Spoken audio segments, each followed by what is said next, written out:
Bonsoir tout le monde. Le débat de ce soir va porter sur justice et subjectivité. Alors, merci à ceux qui nous rejoignent. Justice et subjectivité, ça veut dire en fait que l'impartialité, on va parler surtout d'impartialité.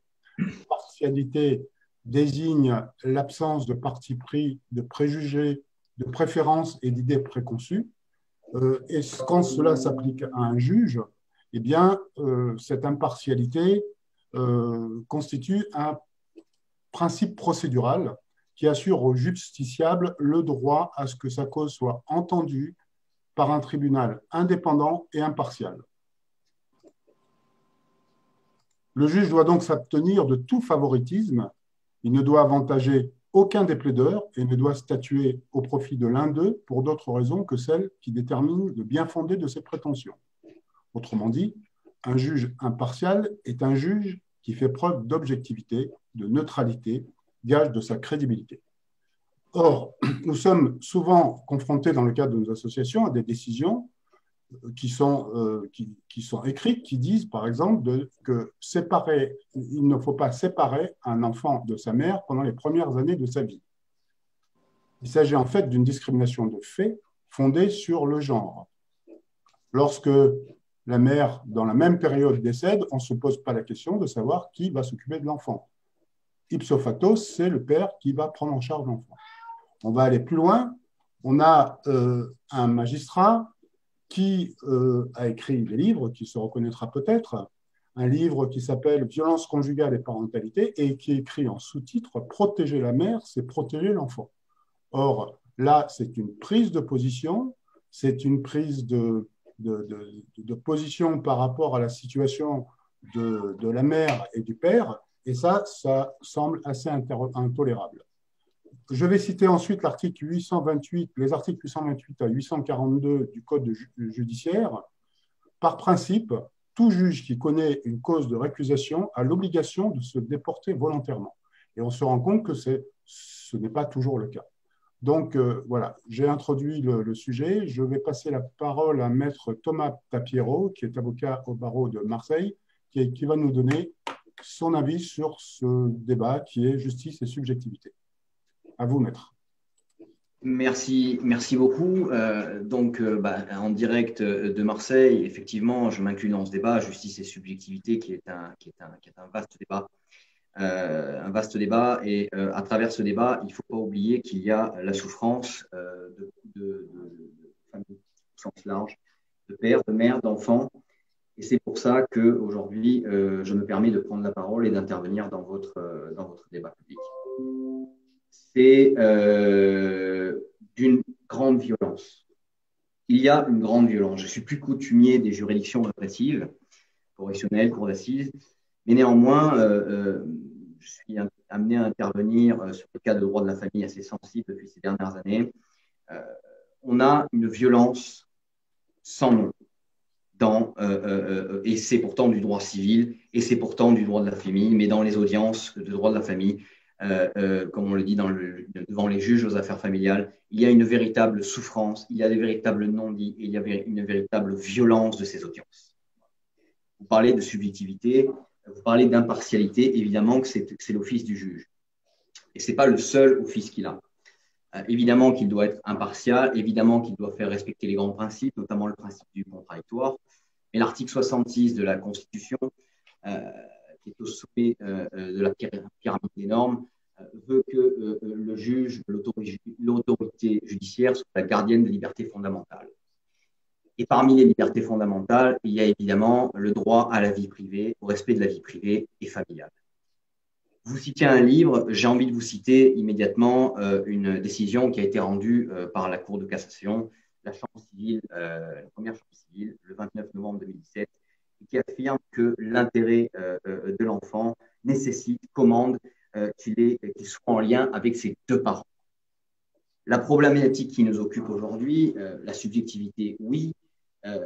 Et qu'est-ce qui crée cette subjectivité? D'une certaine manière, évidemment, que la personne qui va juger n'est pas au-dessus des lois, mais la personne qui va juger va se servir d'outils qui est à sa disposition pour trancher un cas d'espèce.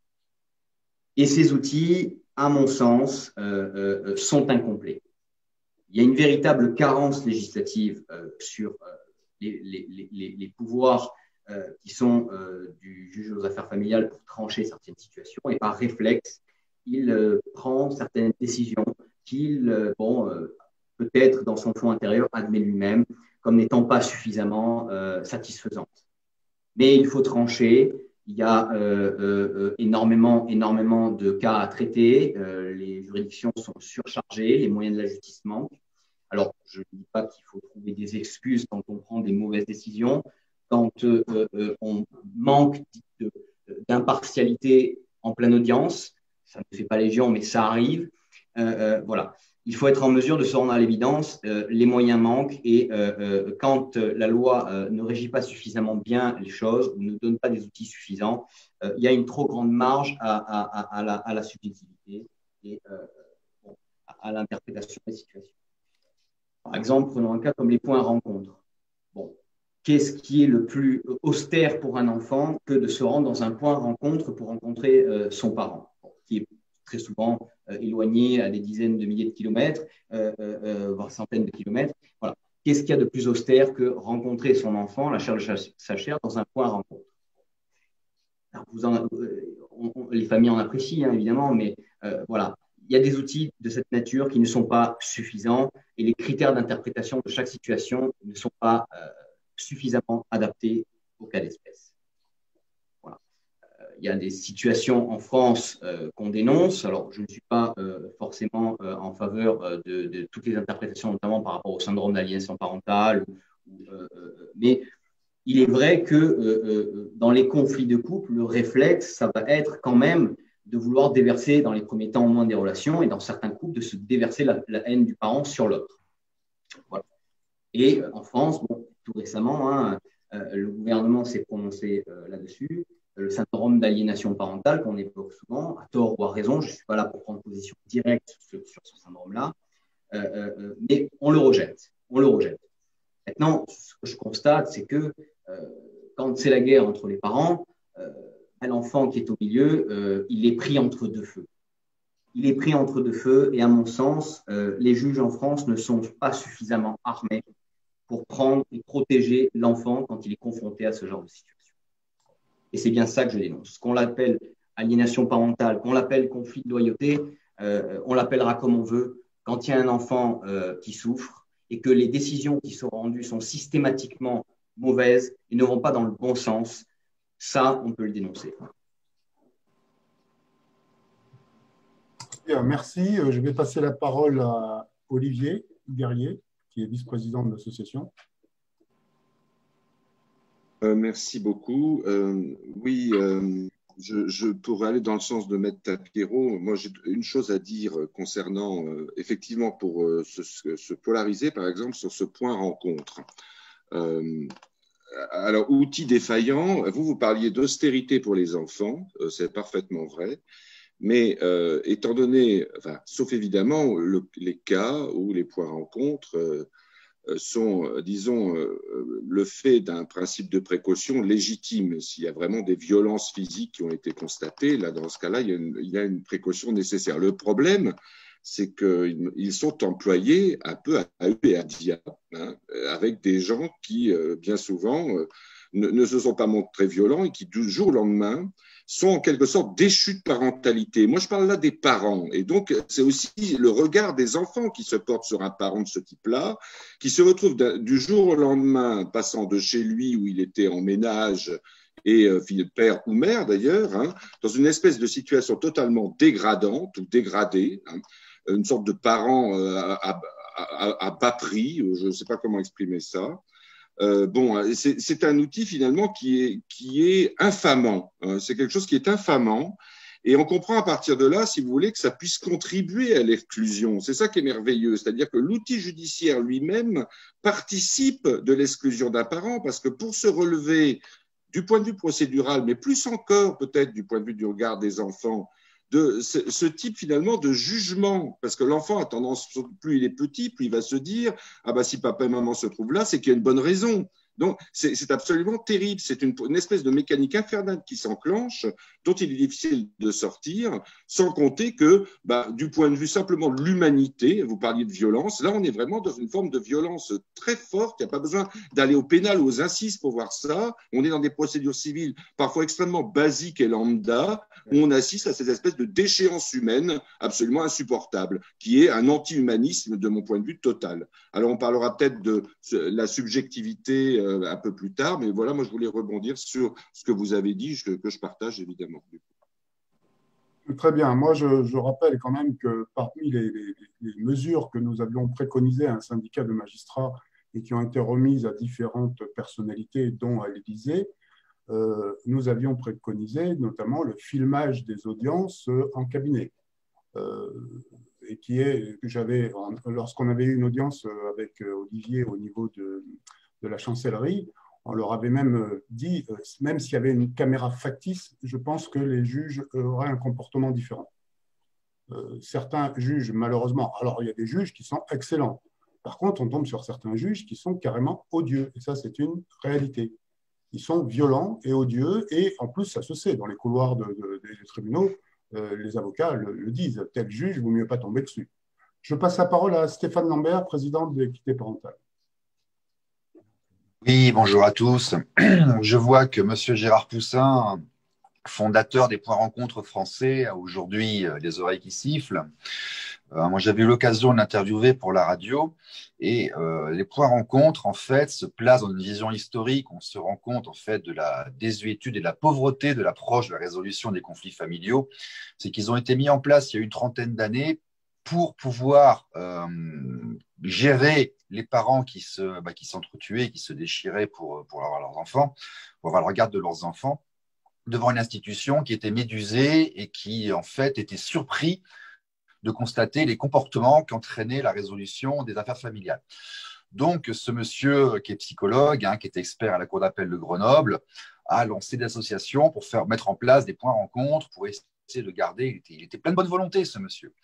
Bon, seulement, si vous voulez, le système s'est mis en place et avec le temps, chacun pensant que tout était fait du mieux possible, en pleine perfection, on s'est retrouvé avec des systèmes de points rencontres qui étaient utilisés, je pense, à tort et à travers, et notamment dans un grand nombre de situations où ils n'ont pas lieu d'être. Comme on l'a dit précédemment, ce n'est pas parce que vous ne vous entendez plus avec l'autre parent de votre enfant lors d'une séparation que vous avez souhaité ou pas, que tout d'un coup, il faut aller regarder votre enfant dans des lieux avec caméras sous surveillance, sans avoir le droit de lui dire que vous l'aimez, sans avoir le droit de le prendre dans ses bras. C'est une déshumanisation. Ce n'est pas humain du tout, mais ce guerrier a raison dans le dire. Et je pense que la bonne intention originelle a été complètement dévoyée et déformée par l'application qui en a été faite. Voilà. Ça, c'est le point que je voulais dire par rapport à ce que je viens d'entendre. Voilà.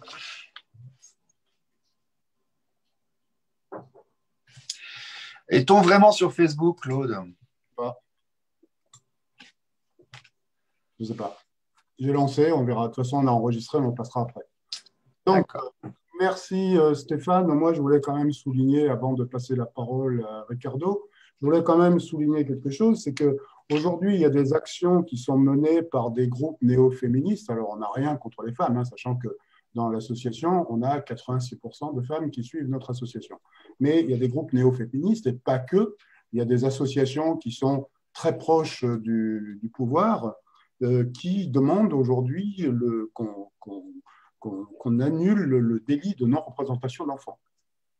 Parce qu'on estime que le père utilise le délit de non-représentation d'enfants pour faire pression sur la pauvre maman. Alors qu'il y a aussi des non-représentations d'enfants lorsque le papa la garde. Mais bon, il demande l'abolition en fait, de cette disposition de la non-représentation d'enfants. Je ne sais pas si vous en avez entendu parler, mais c'est quelque chose qui court actuellement sur les réseaux sociaux, et pas que, puisque ce sont des grandes organisations, de grandes associations qui sont bien subventionnées, qui interviennent pour dire il faut abolir le délit de non-représentation d'enfants. C'est une honte. Je vais passer la parole à M. Ricardo, qui va nous parler de sa situation. Alors, qui est Ricardo? C'est un papa privé de ses enfants depuis 16 mois, qui est en grande souffrance et qui va nous expliquer un petit peu sa situation. Ah bon. Alors bonsoir. Donc en effet, je suis là pour témoigner de ma situation, comme beaucoup d'autres papas et mamans, malheureusement. Alors ma particularité, moi par chance, je dirais, ça fait que 16 mois.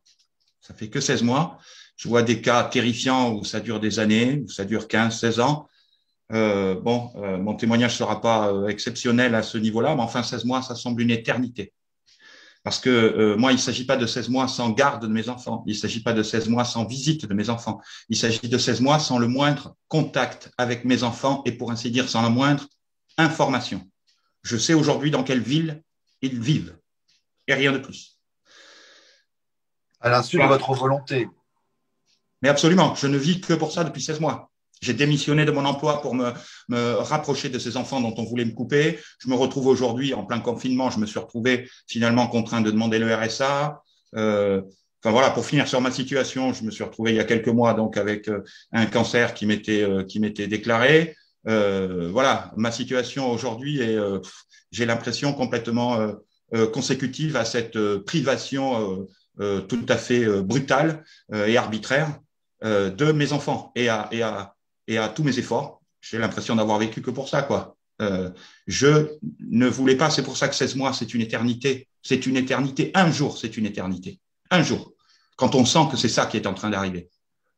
Voilà. Alors, la particularité, en cela, j'espère pour d'autres papas et mamans que déjà, c'est particulier et que c'est pas ça qu'ils ont à subir. Ensuite, l'autre particularité de mon témoignage, c'est que dans mon cas, on a évoqué l'insuffisance de la justice, on peut parler des délais de la justice. Moi, j'ai rien de tout ça à reprocher à la justice. J'ai aucun ressenti de cet ordre-là par rapport à la justice. Au contraire, dans mon cas, ça va très, très vite, toujours. Et la justice, c'est mon ressenti. Je vais parler ici de subjectivité, pas du côté du magistrat, mais du côté du justiciable qui a à subir les décisions de justice. Et j'ai oui, parfois une impression d'arbitraire, en tout cas une impression d'injustice. Comment j'entends tout à l'heure parler de droits fondamentaux, d'institutions garantes des droits fondamentaux. S'agit-il pas d'un droit fondamental que d'exister pour ces enfants, que de pouvoir leur parler? Moi, aujourd'hui, la justice qui a non seulement validé, cautionné toutes les démarches de la mère pour couper mes enfants absolument et complètement de leur père, cette justice-là, aujourd'hui, m'interdit de chercher à les contacter d'une quelconque façon. C'est-à-dire que les bouteilles à la mer que j'ai pu lancer pendant des mois, à travers des messages téléphoniques, à travers des SMS, à travers des tiers que j'essayais de contacter, établissements scolaires, activités sportives, périscolaires ou autres, que j'essayais de contacter pour prendre des nouvelles de mes enfants, parce que forcément, j'imaginais le traumatisme qui pouvait être le leur. Tout ça a été systématiquement criminalisé. Tout signe de vie de ma part est criminalisé pour justifier cette séquestration. Je ne peux pas le vivre comme autre chose qu'une séquestration de mes enfants à mon égard. Voilà. Et pour finir, c'est carrément la justice française qui, via ce qu'on appelle une mesure de protection, m'interdit de donner, alors littéralement, m'interdit d'un certain nombre de choses, mais dont y compris de chercher à prendre contact avec mes enfants d'une quelconque façon directe ou indirecte. C'est une ordonnance de disparition. Même mes bouteilles à la mer, c'est tout ce qui me restait. Même mes bouteilles à la mer me sont interdites par la justice française. Voilà. J'espère que là, par contre, mon témoignage a quelque chose de particulier, voire de tout à fait exceptionnel, parce que je souhaite à personne d'être soumis à ça. Voilà. Alors subjectivité, quel sentiment de justice? Je vis déjà, comment dire, dans une terrible tragédie, et j'ai l'impression qu'on m'en remet une couche avec ça. Mais difficile de continuer à avoir foi dans les institutions de mon pays et dans le bon sens de ces institutions. Voilà. Je m'arrêterai là peut-être pour mon témoignage. Merci Ricardo. Enfin, je suis prêt à répondre à vos questions, bien sûr, pour précision. Voilà, on reviendra sur votre témoignage. Donc, nous avons, bon, je vais pas mettre en avant Olivier, donc, mais Olivier a vécu la même chose, voire pire. C'est-à-dire qu'il ne voit plus ses enfants depuis des dizaines d'années. C'est quelque chose de très grave. comment la justice parvient à rompre le lien avec les enfants, c'est quand même quelque chose qui est anormal. Alors, ça peut se concevoir à partir du moment où le père commet des exactions sur ses enfants, sur son épouse en présence des enfants. Maintenant, les violences conjugales, évidemment, on est tous contre les violences conjugales, mais comme on était lors d'une audition à l'Assemblée avec une organisation qui s'appelait SOS Les Mamans, j'avais évoqué les violences provoquées, et ça avait été des cris d'orfraie parce qu'on ne parle pas de violences provoquées. Or, si l'homme, systématiquement, un homme a tendance à avoir une violence physique qui va s'exprimer, on ne peut pas nier qu'il existe aussi une violence psychologique qui peut être capable de pousser quelqu'un au-delà de ses limites, même si c'est anormal. On doit se contrôler, mais tout le monde ne peut pas se contrôler. Ça fait partie des choses qui ne doivent pas être niées. C'est un ensemble. On ne peut pas dire que la violence est uniquement une violence de genre et qu'elle est, même si majoritairement elle est portée par les hommes, eh bien, il y a des fois beaucoup de situations que j'ai l'occasion de voir dans l'association, où les hommes, lorsqu'ils sont agressés physiquement par une compagne qui devient hystérique pour X raisons, ils vont se contenter de la maîtriser, ils ne vont pas utiliser leur force, parce que la force serait disproportionnée. Puis il y en a qui, de temps en temps, pètent les plombs, et ça peut arriver, même si c'est anormal. Voilà. Olivier, tu veux prendre la parole? Ou alors non, Ricardo, vous avez quelque chose à dire? Juste pour une toute petite précision, je ne me sens pas du tout concerné par ce sujet. Mon épouse écrit elle-même, dans des actes officiels, que jamais en 30 ans de vie commune, il n'y a eu la moindre violence physique de ma part vis-à-vis d'elle ou vis-à-vis de mes enfants. Voilà. Et elle écrit même pas la moindre insulte. Donc, je me sens en rien concerné par ces hypothétiques et parfois, on va dire, explicables, compréhensibles ou autres, je ne sais pas quel qualificatif employer, violence au sein d'un couple dans un sens ou dans l'autre.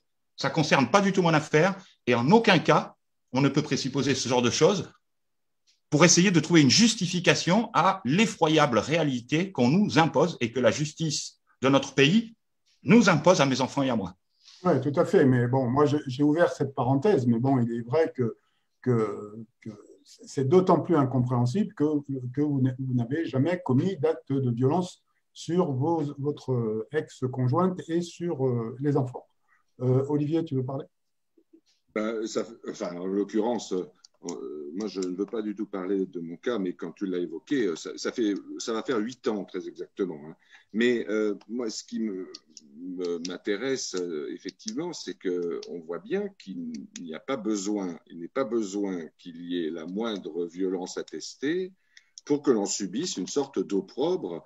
Mais au fond, quand vous parlez d'ordonnance de séquestration, d'une certaine manière, vous imputez au système ce qui vous arrive. C'est-à-dire qu'au fond, on se remet, on s'en remet à un système pour qu'il nous aide à régler un problème, un différend, un contentieux, et parfois des choses assez virulentes. Et moi, j'ai l'impression que dans ce cas-là, il devrait le faire, puisque précisément, il n'y a pas de grief majeur qui devrait interdire à l'un ou à l'autre, effectivement, d'être coupé comme ça. Et loin de régler le problème, il l'aggrave. Et même, on peut même se demander parfois s'il ne le crée pas, il le nourrit pas, il ne le crée pas. Absolument. Dans ces conditions, très clairement, il faut le dire, c'est un système préjudiciel, autrement dit, qui ne sert à rien. Voilà, je suis assez dur quand je dis ça, mais c'est du bon sens et de la logique. Alors, on est, grâce à votre témoignage, on est face à des cas un peu extrêmes, il faut bien le dire, mais que rien ne justifie, et c'est la raison pour laquelle on rentre dans un monde totalement absurde. Je parlais à messieurs avant, un monde à la Kafka, quoi. C'est le procès de Kafka, où on se demande ce qu'on fait là-dedans, et on est rentré dans une nouvelle dimension, un monde parallèle, quoi. Voilà, où tout bon sens est exclu, et tout ça enrobé de belles formules, hein, de bien cordialement, de votre bien dévoué et tout ça, hein, une espèce de civilité qui est le masque de la barbarie et de la violence la plus extrême. Voilà. Alors, si je peux me permettre, je peux? Oui, tu peux, vas-y. Bon. Je voudrais dire, pour rebondir sur ce qu'a dit Olivier, là, qu'effectivement, nous avons un système qui est défaillant et qui aggrave les problèmes lorsqu'on va justement le voir dans l'espoir et le but et parfois la naïveté de croire qu'il va les régler. L'exemple qu'on a aujourd'hui n'est pas du tout extrême, hein. J'en ai lu un certain nombre. Puisque nous avons eu les pièces dans les très grandes lignes, on a quelqu'un qui se voit proposer un divorce à des conditions qui ne lui plaisent pas, et parce qu'il les refuse, et on lui dit tu ne verras pas les enfants. Et le système ne fait absolument rien pour le protéger dans l'accès à ses enfants, et pire que cela, plus dans le temps et moins il voit ses enfants, et plus on lui retire ses droits. Et ça, c'est un phénomène que j'ai constaté, pas forcément par rapport aux hommes, mais aussi par rapport aux femmes, c'est-à-dire que moins vous voyez vos gosses, et plus on vous retire les droits. Si vous ne les voyez pas durant un certain temps, on vous met en résidence médiatisée. Si l'enfant n'est pas présent en résidence médiatisée et autres, eh ben, éventuellement, vous ne les voyez plus du tout.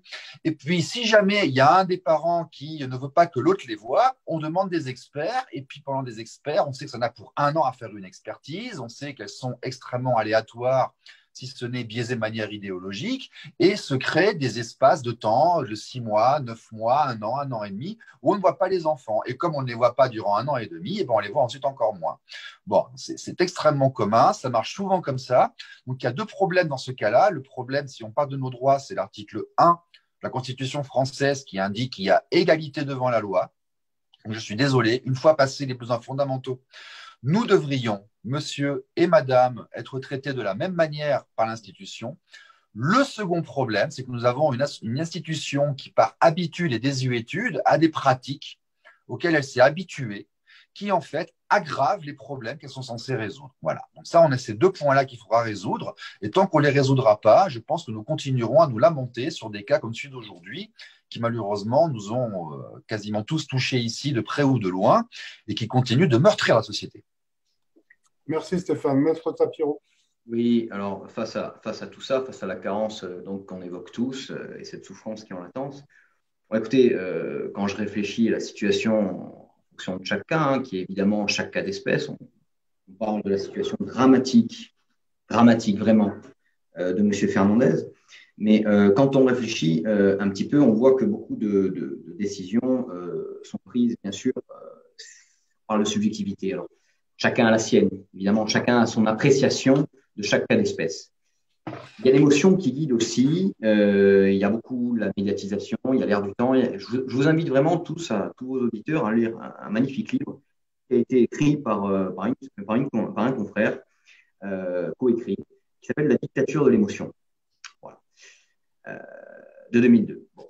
Vous intéresserez donc j'en dis pas plus, vous intéresserez à ce livre qui est au demeurant très intéressant et qui résume un petit peu tous les éléments que vous venez d'évoquer. Moi, j'imaginerais au moins 4 points sur lesquels le législateur pourrait s'intéresser. Comme je vous l'ai dit, je fais un peu plus de pénal que de droit de la famille, mais néanmoins, je vous l'ai dit, le trait commun, c'est que la violence est significative également en droit de la famille. Elle est très aiguë, vraiment. Elle prend aux tripes et quand on entend la situation de certains clients, de certains justiciables, il faut se dire aussi que l'avocat, quand il est un petit peu investi de sa mission, il prend les coups aussi. Voilà, parce qu'il a bien sûr la relation avec son client, dont il perçoit toute la souffrance. Et puis là, bien sûr, la violence de l'injustice que son client et le justiciable peut vivre. Donc, évidemment que, quand bien même on soit professionnel, les coups, on les prend aussi.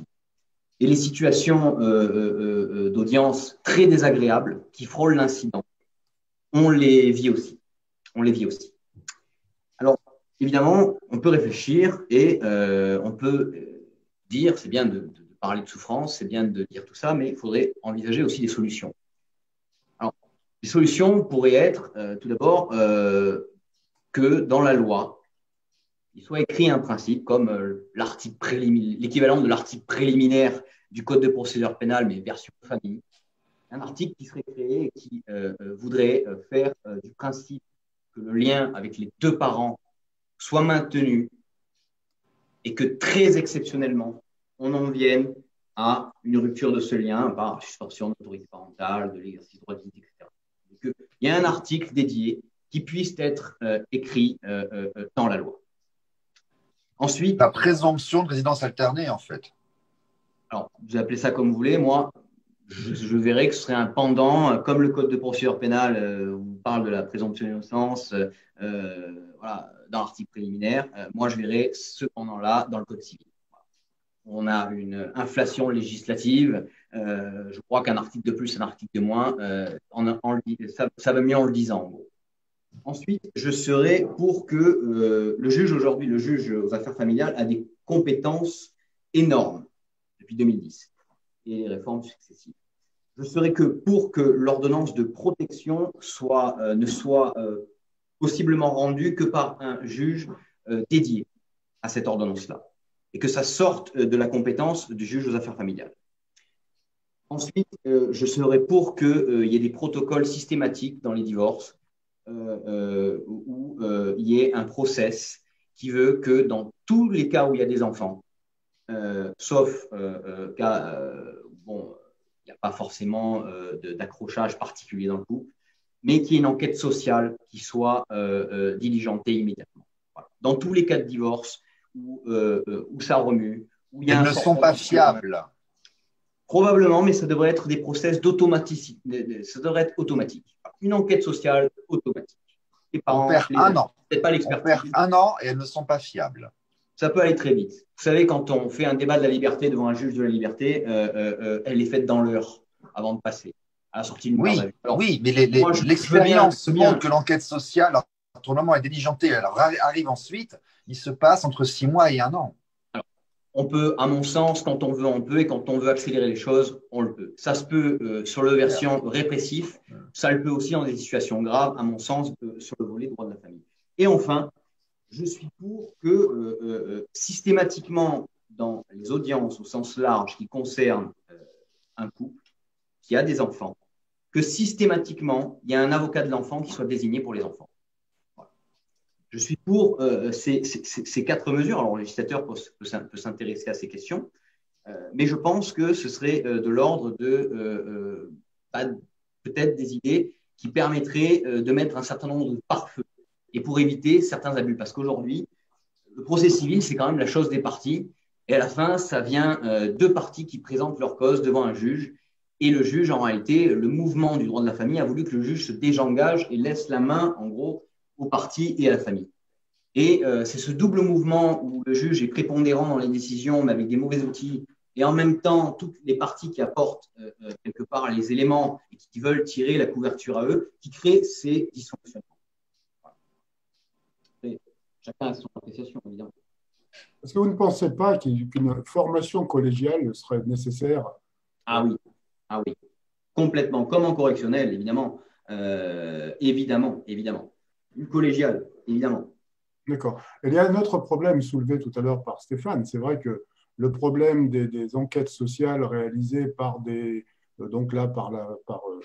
organismes délégués par l'ASE, hein, ce sont souvent des associations, alors on les connaît, Oxté, Expoir, etc., qui interviennent dans le cadre de ces mesures d'investigation judiciaire notamment, sont souvent juges et parties, c'est-à-dire qu'ils vont préconiser des solutions qui souvent sont orientés vers une aggravation de la situation qui leur permet de récupérer les placements dans les foyers ou sur les familles d'accueil. Donc, il y a quand même un business qui est derrière, qui est latent. Et puis, en plus, il y a un problème de formation. Lorsque on demande à un éducateur, même éducateur spécialisé, de se prononcer sur le comportement d'un parent par rapport à ses enfants et que cet éducateur, il a 20 ans, je suis désolé, mais il y a un problème. Quand l'éducateur, en plus, c'est un éducateur spécialisé, parce que dans certaines structures, vous avez un éducateur diplômé et puis vous avez 10 personnes qui ne sont pas du tout diplômées. On regarde au niveau de ces structures, elles sont en recrutement permanence. Il y a un turnover énorme parce que déjà, ils ne les payent pas. Donc, il y a un turnover énorme et puis vous vous retrouvez avec des gens qui vont se prononcer sur monsieur a telle relation avec son enfant, c'est pas normal, ou madame a telle relation avec son enfant, c'est pas normal. C'est quand même. Alors, au milieu, on va vous faire intervenir, moi j'ai eu le cas, hein, à titre personnel, 2 psychiatres. On vous fait intervenir un psychiatre à la retraite qui est complètement décati dans son coin, on le sort, on le dépoussière, on vous l'amène, et puis lui, il va vous pondre un diagnostic rapide comme ça, où il vous aura entendu pendant 20 minutes et puis il va prendre un diagnostic. Et le juge se base sur ce genre d'expertise qui sont des expertises bon marché pour dire c'est la vérité absolue. C'est un expert qui s'est prononcé, c'est un service expert qui se sont prononcés, et en fait, ce service n'est pas du tout expert. Alors, on a un secrétaire d'État qui est M. Taquet, qui normalement doit s'occuper de ça. La réforme de l'aide sociale à l'enfance, c'est quelque chose qu'il faut mettre en place, parce que l'aide sociale à l'enfance, elle intervient au niveau des placements, mais elle intervient souvent au niveau du JAF. Lorsqu'une mesure d'investigation judiciaire est confiée à ces organisations, il faudra déjà peut-être revoir la compétence des gens qui mènent ces mesures.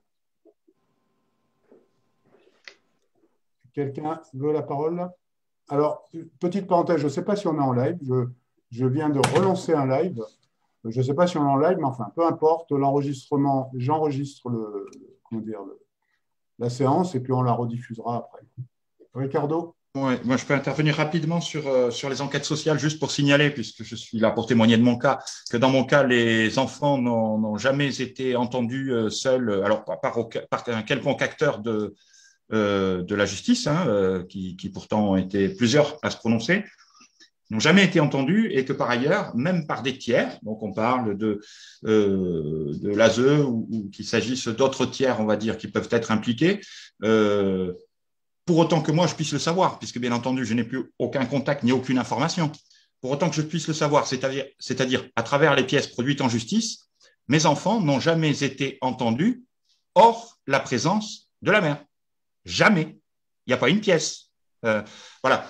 Donc on est quand même là dans quelque chose qui me semble quand même assez inquiétant. Moi-même, j'ai souhaité depuis le tout début qu'on fasse intervenir, qu'on demande une enquête sociale ou quelque chose. Bien entendu, ça n'a jamais été fait. Donc, dans mon cas, les enfants, on invoque la parole de l'enfant, on légitime tout par la soi-disant parole de l'enfant, mais c'est une parole qui est modelée exclusivement, dans quelle mesure, je ne sais pas, mais exclusivement, en tout cas, par la mère et son univers et ses proches, et en tout cas, sans la moindre de mes interventions sous une quelconque forme depuis 16 mois.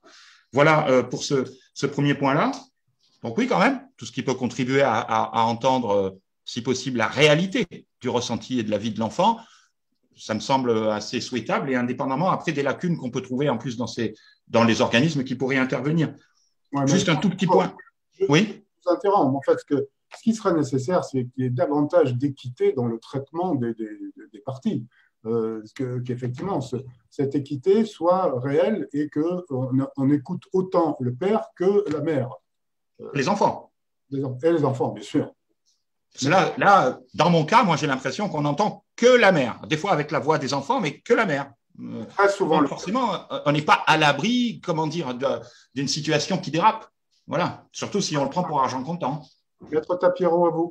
Et que l'émotion, surtout, les phrases, les traverses dans lesquelles qu'on peut rencontrer par l'émotion, par le sentiment d'injustice, par les tensions, par la peur, soient appréhendées différemment. Tant que le Rubicon n'a pas été franchi des violences, etc., quand on en vient à évidemment certains excès qui sont toujours regrettables, évidemment, que le juge puisse admettre que quand on enlève la chair de sa chair, la raison, elle est plus prépondérante. Et ça vaut pour chacun de nous. Tout à fait. Olivier? Non, ce qui me paraît assez incroyable en réalité, je ne veux pas vraiment tirer à boulet rouge ni de ma proposition d'universitaire, plutôt dans le domaine, disons, des lettres et des sciences humaines, mais ce que j'ai constaté, pas seulement par mon cas, c'est que on traitait finalement les affaires familiales avec une espèce de technicité un peu effrayante, là où précisément on est dans un périmètre des plus sensibles, et pourtant en France, que de considération depuis des dizaines d'années pour la psychologie de la famille, de l'enfant, etc. Là, on a l'impression que c'est traité en 2 coups de cuillère à peau. Alors, il y a beaucoup de choses à dire sur l'expertise.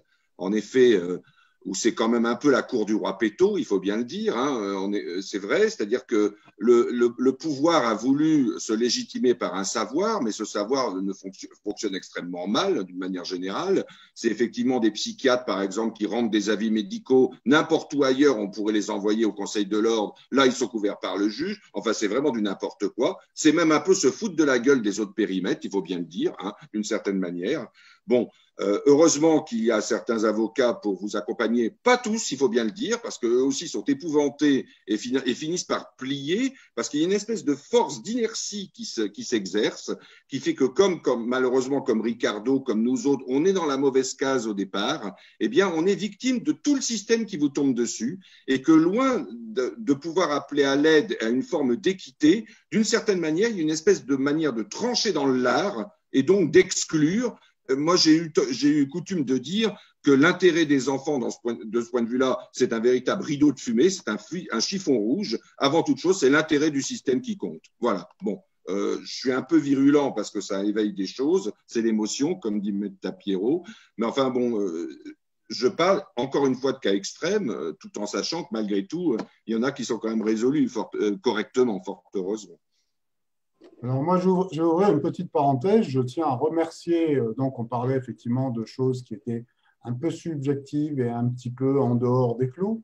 Je tiens à remercier particulièrement Facebook, puisque ça fait 2 tentatives de connexion en live et on n'est pas en live. Je viens d'avoir des informations me disant qu'on n'est pas en live. Mais ce n'est pas un problème, c'est enregistré et on le publiera directement sur la page et sur d'autres pages et sur Twitter, etc.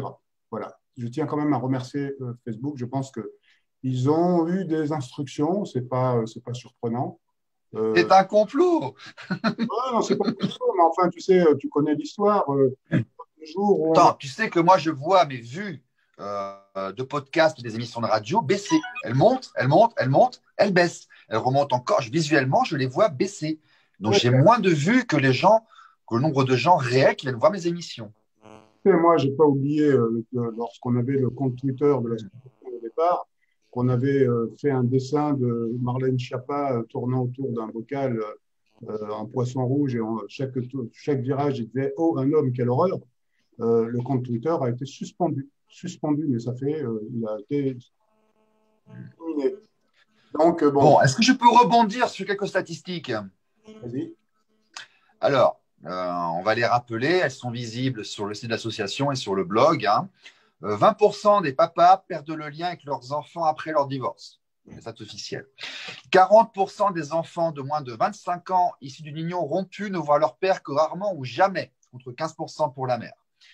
Et par rapport au nombre de suicides pour les pères, les chiffres sont un petit peu… On oscille entre 1300 et 2005, on ne sait pas trop parce qu'il y a ceux qui motivent leur acte, ceux qui ne le motivent pas. En tout cas, il y a un point qui est évident, c'est que nous sommes dans un domaine où il n'y a pas d'équité, alors que, je répète, la Constitution instaure une équité devant la loi. Nous sommes dans un domaine, effectivement, qui fonctionne mal.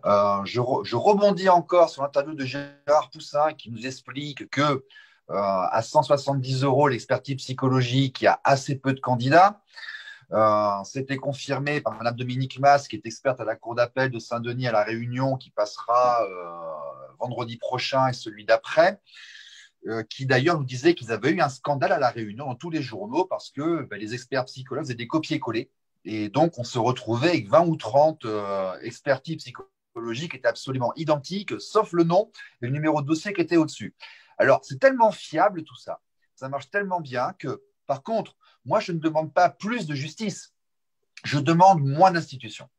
Nous demandons au niveau de l'association, au niveau de nos contacts, ce que nous militons, nous demandons pour une automatisation et qu'il y ait moins d'intervention étatique. Parce que plus nous avons d'intervention structurelle, et plus nous avons de dysfonctionnement, plus nous avons de place pour l'idéologie.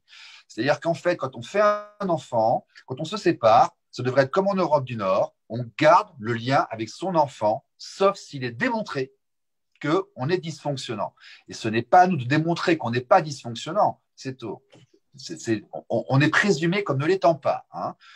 Donc, en fait, des parents qui se séparent, les enfants doivent garder accès à leurs 2 parents. C'est la CIDE, la Convention internationale des droits de l'enfant, nous avons signé. C'est l'origine de la loi de 2002, c'est le débat Ségolène Royal qui voulait que la résidence alternée soit par défaut. Ça a été dit durant les débats. Bon, les pigeons voyageurs ne sont jamais arrivés aux divers tribunaux parce qu'ils sont perdus. Ça n'a pas encore été appliqué. Depuis 18 ans, ils n'ont pas compris encore ce qu'on leur demandait, ces gens. Mais moi, je demande à ce qu'il y ait moins d'institutions, plus d'automatisation et qu'on encourage au maximum la conciliation au lieu d'utiliser des intervenants qui, sont peu motivés ou qui vont être médiocres pour des raisons X ou Y, ou alors qui, par intérêt personnel, vont mettre des flammes et enflammer, compliquer les situations parentales. Voilà. Très bien. Quelqu'un a quelque chose à rajouter? On ne vous entend pas. Intéressez-vous peut-être aux décisions qui ont été rendues par la Cour européenne des droits de l'homme sous l'angle de l'article 8 de la Convention européenne des droits de l'homme. Vous pourriez être surpris de l'appréciation qu'en fait la Cour européenne sur la question de l'article 8 adapté à la famille. C'est très instructif quand elle estime elle-même que le lien doit être maintenu et qu'il est de la responsabilité de l'État. Mais oui, je suis d'accord. De manière positive. Voilà. Je suis tout à fait d'accord avec vous, maître. Moi, je constate seulement que nous avons un flux constant de personnes. Mais je comprends bien. Mais oui, mais dans la pratique, ce n'est pas appliqué. Et donc, pour soulager la souffrance des gens et pour aider, moi, je demande à ce qu'il y ait moins d'institutions. Lorsqu'on en est à 6 mois pour avoir une audience, parfois 1 an et demi dans certains endroits, et que les enfants ont 4 ans, comment on fait? Vous voyez ce que je veux dire? Vous avez des fois des décisions qui sont rendues avec le nom d'autres personnes. Oui, ben voilà, c'est tout ça, vous comprenez. Je ne vous critique pas vous, je ne critique pas les personnes, comprenez-moi bien. Je critique la mise en place d'un système et pour moi, il faut simplifier. Simplifier, ça veut dire qu'on pourrait prendre il y a beaucoup de choses qu'on pourrait automatiser sans forcément les mettre en fonction du jugement ou de l'arbitraire de personnes multiples qui… Enfin, attendez, moi je me rappelle d'audience où on avait les pièces devant la porte d'entrée et il n'y avait même pas d'encre dans la photocopieuse pour qu'on puisse les copier. Excusez-nous, mais c'est nos enfants, c'est nos gosses, vous voyez, c'est plus important que tout. Donc, on peut aussi demander à ce qu'il y ait moins d'institutions dans ce domaine. Alors, moi, par rapport à ce que tu es en train de dire, moi, je me pose la question, est-ce que c'est de l'incompétence? Est-ce que c'est un manque de moyens ou est-ce que c'est volontaire? Est-ce qu'on rentre… Ce n'est pas du tout la démarche complotiste, mais de se dire quand même, ça fait un moment qu'on parle des problèmes de justice aux affaires familiales, de justice des enfants. Il n'y a pas que nous. Il n'y a pas que nous, toutes les associations en parlent. Non, mais je veux dire par là, j'ai un ami qui s'est fait agresser sur un parking en janvier 2019. Les gendarmes l'ont appelé au mois d'août 2019. Oui, tout à fait. Moi, là, je pense… c'est pas que le familial qui ne va pas. Oui, bon, je pense qu'en matière pénale, oui. Bon, alors si on va effectivement, tout ce qui concerne la non-représentation d'enfants, il y en a qui ont des postes de cinquantaine et ils ne sont jamais poursuivis. Tu as des enfants qui se font agresser à l'école sexuellement, il n'y a aucun jugement avant 2 ans et demi, 3 ans. Donc, ce n'est pas que le familial. Il y a un problème de toute façon au niveau, je pense, du parquet.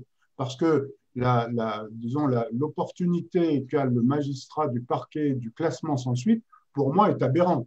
À partir du moment où un délit ou un crime, généralement un délit, est constitué, il doit être poursuivi. Il doit au moins être instruit, même s'il n'est pas poursuivi. Voilà, pour moi, je ne vois pas pourquoi cette possibilité laissée au magistrat du parquet de classer sans suite, c'est problématique. Nous, on a eu l'expérience, effectivement, de notre vice-présidente dont l'enfant a été tué par le père. Il y a eu quand même 10 non-représentations d'enfants. Moi, j'ai appelé personnellement le procureur de la République en disant, on joue à quoi là? Oui, et moi j'en ai un qui a porté plainte parce qu'il a volé son courrier dans sa boîte aux lettres. C'était 3 ans pour la plainte, 3 ans avant qu'elle soit instruite. Le procureur avait donné l'instruction aux forces de police et de gendarmerie de ne plus prendre les plaintes. Alors, c'est une façon de simplifier. C'est une faute. Il n'y a qu'à lire l'article 15 du Code de procédure pénale pour savoir que les plaintes doivent être reçues. D'accord. Oui. Ensuite, heureusement qu'un classement sans suite en France, ce ne soit pas la porte définitivement fermée à ce qu'une justice pénale s'exerce. Vous avez toujours la possibilité de procéder si vous avez un certain nombre d'éléments de preuve par voie de citation directe. Et vous avez également, dans un certain nombre de cas, évidemment, la possibilité de saisir un juge d'instruction par une plainte avec constitution de partie civile déposée entre les mains du doyen des juges d'instruction. Voilà. Ça fait partie des armes très dérogatoires par rapport à d'autres pays que nos justiciables français possèdent et qui sont évidemment très peu souvent mises en œuvre. Voilà. J'aurais tendance à vous dire très peu souvent mise en œuvre. Quand on est à l'aide juridictionnelle, c'est vrai qu'on n'a pas à sortir d'argent pour ce genre de procédure. Quand on n'est pas à l'aide juridictionnelle, c'est quand même des procédures qui coûtent de l'argent. On va vous demander une consignation. Voilà, donc c'est quelque chose qui n'est pas lorsque là, la justice gratuite, là, elle ne l'est pas. C'est le pendant du fait que la victime a des pouvoirs très dérogatoires en matière de procédure pénale, voilà, que n'ont pas d'ailleurs certains autres pays, je le répète. D'accord. Voilà. Mais il y a ce volet-là qui mérite également toutes les attentions. Parce que quand des cas graves se passent, vous n'êtes pas sans moyens pour agir. Il n'y a pas que le juge aux affaires familiales qui peut régenter la matière. Voilà. Des violences psychologiques, certes, syndrome d'aliénation parentale, etc., c'est pas reconnu. Encore une fois, je ne rentre pas dans le débat, mais en termes de violence psychologique, c'est reconnu. La non-représentation d'enfants, c'est reconnu. Voilà. Bon, il y a encore des moyens, heureusement. Encore, mais je pense qu'il y a quand même une volonté que ces moyens s'amenuisent de jour en jour. Toujours, je ne suis pas dans le complotisme, mais je vois les pressions qui sont faites par des associations néo-féministes notamment pour la suppression de la non-représentation d'enfants, etc. Il y a vraiment une volonté, je pense, de porter atteinte. Alors, c'est peut-être que je vais trop loin dans ce mode de raisonnement, mais c'est ce que je pense. Je pense qu'il y a une volonté de porter atteinte à la cellule familiale et une volonté de diviser. Ça, je le ressens comme ça, une volonté de diviser. On tape d'abord sur le maillon fort qui est le père. Ensuite, la femme se retrouve dans une situation souvent précaire parce qu'une famille monoparentale, eh ben, c'est un problème, hein, ça la précarise. Et donc, ça permet effectivement d'avoir la mainmise sur cette population qui est précaire et dont on fait un peu ce qu'on veut. Enfin, je le ressens comme ça. Alors peut-être que c'est une approche complotiste, mais bon, les faits me démontrent, ou alors je ne comprends pas. Je ne comprends pas quel est l'objectif, pourquoi on ne met pas en place, alors qu'effectivement, il y a des discours depuis des dizaines d'années sur l'humanisme qui doit régner par rapport au traitement de la famille, et on fait tout l'inverse. Moi, je voudrais ajouter quelque chose concernant le pénal. Évidemment, personne dans ce domaine familial n'aurait envie de l'utiliser, hein, ou de le mobiliser. Simplement, quand une non-représentation d'enfant, quand on la subit, on est bien victime de ça. Eh bien, l'expérience semble montrer que le pénal ne tient plus du tout le civil en haleine. Il paraît que c'est un adage juridique, ça. Et que dans ce cas-là, la victime est taxée de bourreau. Elle est évidemment taxée de bourreau par l'autre parent, tu te rends compte, ils veulent même maman en prison, mais également par les juges civils, qui finissent parfois par vous dire ça. Si bien que vos plaintes ne servent à rien, effectivement, même quand elles sont poursuivies, parce que d'une certaine manière, vous devenez trop violent et procédurier. Autrement dit, moi j'ai vu des affaires où on reprochait aux gens de se plaindre et de porter plainte. Mais absolument. Bien sûr. Absolument. Absolument. Donc, du coup, c'est la double, triple, quadruple peine, toujours sur le ou la même. Enfin, c'est souvent le, mais c'est parfois là aussi. Voilà. Oui, tout à fait. Il y a des femmes qui sont aussi confrontées à ce genre de situation. Bon, on a eu un bel exemple, hein, il y a 1 an et demi, rappelle-toi. C'est pour ça que cet argument de supprimer les NRE, c'est une balle dans le pied, c'est de la stupidité, ça ne tiendra pas la route à l'examen. Il ne faut pas leur donner trop d'importance parce qu'il y a des femmes, elles sont statistiquement, c'est plus rare, mais tu as des femmes aussi qui rentrent dans ce système-là et quand leurs droits ne sont pas respectés, ben, elles en ont encore moins. Et puis à la fin, elles aussi perdent le lien. Alors, il y en a plusieurs. On a un cas dramatique qui est arrivé là. Supprimer les NRE, c'est idiot parce qu'il y a des cartes dans les deux cas. Moi, j'ai la résidence alternée avec mon ex, on est soumis les deux aux mêmes lois, tu vois. Si on supprime la NRE, ses recours à elle sont supprimés comme les miens. Donc, c'est complètement stupide. On a le cas également au niveau des familles homoparentales qui, elles, sont confrontées à la même situation que les familles. Elles ont beaucoup plus de problèmes que nous, les familles homoparentales, parce que j'en avais parlé avec le président France le porte-parole France de Contact, la représentante de l'APGL, ce sont des parents gays et lesbiens, et la vice-présidente des enfants d'Arc-en-Ciel. Eux, ils ont un problème, c'est qu'ils n'arrivent même pas à faire reconnaître leurs droits. C'est-à-dire qu'ils s'attachent à un enfant, ils l'élèvent, mais alors, il faut une adoption pour avoir le droit, le lien et autres. Et quand ils se séparent, ils vont au tribunal, et puis quand ils en sont en séparation conflictuelle, on donne l'enfant aux parents biologiques. Point final, l'autre n'existe plus du tout. Donc, ils ont encore plus que la famille conventionnelle, un problème de résolution et d'accès à l'enfant lors des séparations. Ok. Bien, messieurs, quelqu'un a quelque chose à rajouter on se quitte là. Je souhaitais du courage à vos auditeurs. Oui, c'est vrai. En tout cas, merci à vous, maître, parce que je vous sens bien disposé de notre côté et c'est appréciable. Merci beaucoup. Réciproquement à tous. Il existe des avocats intelligents. Et des juges aussi. Oui, bien sûr. Pour arriver à les trouver, les uns et les autres.